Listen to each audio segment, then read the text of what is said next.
కళాభినేత్రి వాణిశ్రీ అందాల హీరోయిన్గా పేరు తెచ్చుకుని ఎన్నో చిత్రాల్లో నటించి తరువాత తమిళనాడుకు ముఖ్యమంత్రి అయిన జయలలిత కలిసి నటించిన ఏకైక చిత్రం సుఖ దుఃఖాలు. ఇందులో వాణిశ్రీకి అన్నగా చంద్రమోహన్, జయలలితకు జోడీగా రామకృష్ణ నటించారు. ఎస్పి కోదండపాణి సంగీత దర్శకత్వం వహించిన సుఖ దుఃఖాలు చిత్రంలో రెండు అద్భుతమైన పాటల్ని భావకవి దేవులపల్లి కృష్ణశాస్త్రి రాశారు. అందులో ఒకటి ఇది మల్లెల వేళయని, ఇది మల్లెల మాసమని. మరో పాట మేడంటే మేడా కాదు, గూడంటే గూడు కాదు. మొదటి పాటను సుశీలమ్మ అద్భుతంగా పాడారు.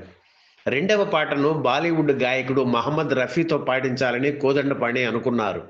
అయితే ఉచ్చారణ దోషాలు వస్తాయని భయపడి వెనక్కి తగ్గి ఘంటసాలతో పాడించాలని నిర్ణయించారు. విజయ గార్డెన్స్ రికార్డింగ్ థియేటర్లో పాట రికార్డు చేయడానికి అన్ని ఏర్పాట్లు చేశారు.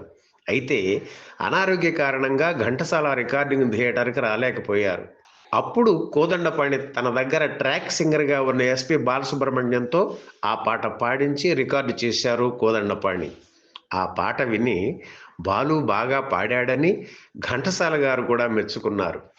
తొలి రోజుల్లో బాలుకి ఎంతో మంచి పేరు తెచ్చిన పాటల్లో మేడంటే మేడా కాదు, గూడంటే గూడు కాదు, పదిలంగా అల్లుకున్న పొదరిల్లు మాది అనే పాట కూడా ఒకటి.